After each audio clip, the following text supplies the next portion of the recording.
Welcome back to our deep dive series, where we unpack the ML research that you're curious about. Today, we've got a really interesting one flagged. RealGeneral, unifying visual generation via temporal in-context learning with video models. It tackles something I know many of us are thinking about, moving past specialized AI models towards, well, something more unified for creating images. Exactly. Yeah. If you're following the space, you see just an explosion of models, right? Each one does one specific thing really well, like text to image or style transfer. But this paper asks, can we get more general? It's basically trying to do for visual stuff what LLMs did for text. Okay, yeah, let's dive into that because, as you probably know from your own work, the current state of image generation often feels like, well, like we're building a new tool for every single job. Right. You either train these massive models from scratch on task-specific data, which takes, enormous resources. Huge amounts of compute, yeah. They mention one needing like 0.1 billion images and over 100 high-end GPUs. Wow. Or the other approach is adapting existing models, but you end up adding all these extra bits and pieces like adapters or encoders. It feels kind of patched together sometimes. It does feel a bit clunky. And the authors here, they draw this parallel that I think really clicks, especially thinking about how AI has evolved. Remember, before LLMs really hit their stride? Oh, yeah. Separate models for everything. Translation, summarization. Yeah. Then came this big shift, right? Train on just tons of general text data, web scale stuff, and use one core mechanism predicting the next token. And suddenly one model could handle all sorts of language tasks. Exactly. So the mission here, they actually state it pretty clearly, is to bring that unification, that same sort of paradigm shift, over to the visual world for everyone's benefit, really. So, okay, to make that happen visually, they identified two key principles. First is task-agnostic visual data. The idea being, instead of needing millions of labeled images for every single task you can dream up, learn for more general visual knowledge. Like videos. That seems to be the key insight, yeah.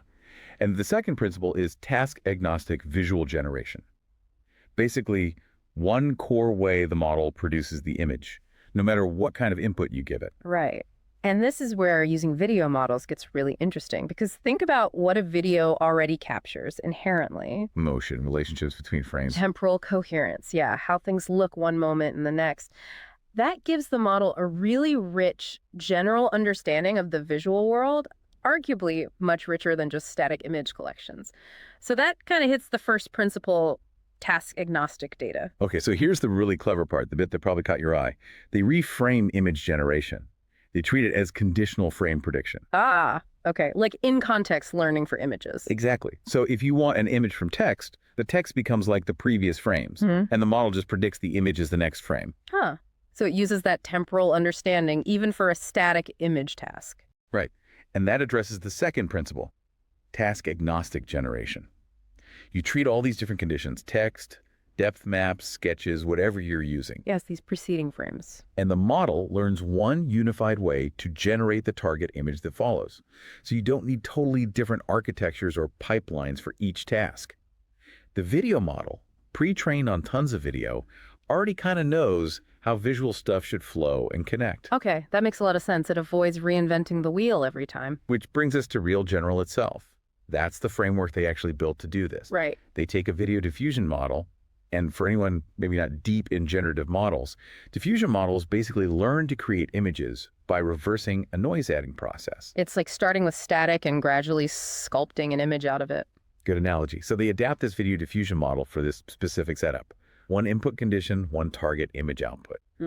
But as you can imagine, getting different inputs like text and images to work together without messing each other up, that's a challenge.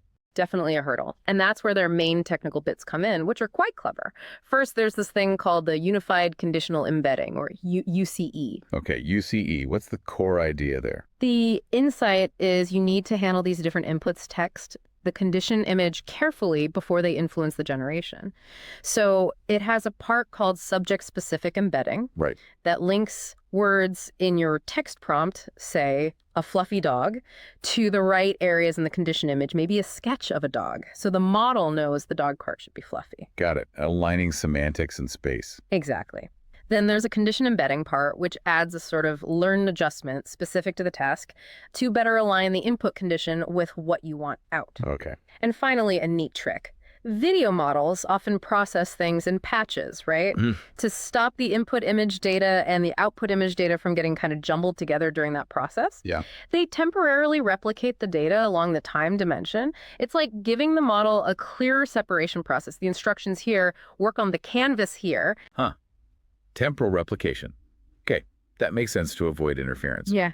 And the second main technical piece. That's the Unified Stream DIT block. It's basically a redesigned transformer block, those workhorse attention-based blocks in modern AI, but modified for this video model context to handle these multiple input types cleanly. How does it do that? The key is something called Separated Condition AdaIN. Adalin. Adalin is adaptive layer normalization, basically keeping the model's internal math stable. Okay. Here, they do that normalization separately for the text signals, the condition image signals, and the target image signals being generated. Ah, so they don't cross-contaminate. Like the structure from an edge map doesn't get blurred by the meaning from the text prompt? Precisely, and it keeps those streams independent where needed. And then there's the frame condition decoupling module, FCD. FCD. This uses attention masking. You know how attention lets models focus? This mask stops the text input from directly influencing the condition input.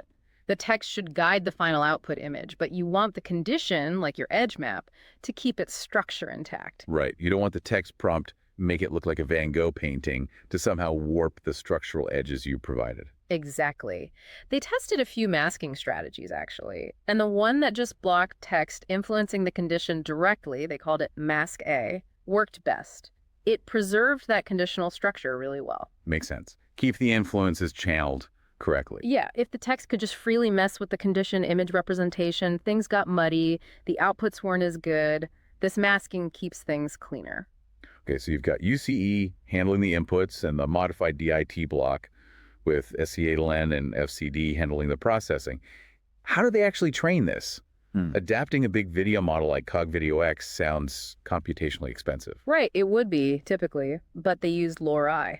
Ah, low-rank adaptation, the efficient fine-tuning technique. Exactly. So instead of retraining the whole massive model, LoRa lets you inject these small, trainable modules. They applied LoRa specifically to their new bits, the UCE and the SCD modules. Much, much more efficient. Smart. So, the big question, did it work? What did the experiments show? They did. And the results look pretty strong, honestly. They tested it on several tasks you'd expect. Subject-driven generation from text. Like generate an image of this specific toy. Yeah, exactly. Also, canny edge to image and depth map to image generation. Standard conditional tasks. Right. And on that subject-driven task, RealGeneral significantly outperformed other state-of-the-art models like Blip Diffusion, Elite, IP Adapter, in terms of how well the generated image actually matched the specific subject. How did they measure that subject's similarity? They used metrics like ClipEye and Dino, which compare image features, and they even used another AI, Grounded SAM, to automatically segment the subject in the generated image first to get a really focused comparison just on the subject itself. That's thorough. And what about matching the overall text description? It held its own there, too. Comparable or sometimes better text consistency, measured by CLIPT, compared to those other big models. Okay, so good on subject generation. Yeah. What about the spatial tasks like edges and depth maps? Also impressive results there. For edge to image, it got better scores on image quality and faithfulness, FID and SSIM metrics, compared to things like ControlNet and Omnigen. Wow, better than ControlNet. That's specifically designed for that. Yeah. And on depth to image, it was comparable. The authors argue this is because the video model foundation gives RealGeneral a better inherent grasp of general visual relationships and structures. That makes sense. It's learn more about how visual scenes work from video. There was also an interesting point where they compared the base video model they used, CogVideoX 1.5, against standard image generators like Stable Diffusion. Yeah. By itself, CogVideoX was okay, maybe comparable to SD 1.5, but weaker than newer ones like SDXL or FLUX. So the gains really are coming from the RealGeneral framework itself, not just because the base model was amazing. Exactly. It highlights that their approach, the UCE, the modified blocks, the whole temporal reformulation is what's making the difference. Do they do ablation studies? Like removing parts to see it break? They did, yep. They took out the UCE, the SC-Adalin, the FCD module one by one. Performance dropped significantly each time, especially in subject consistency. It really validates that each of those components is doing important work. They also confirmed that their chosen masking strategy, Mask A, was indeed the best among the ones they tried. Okay, so pulling it all together, what's the big takeaway for people tracking ML progress? I think it really points towards a promising path for visual generation.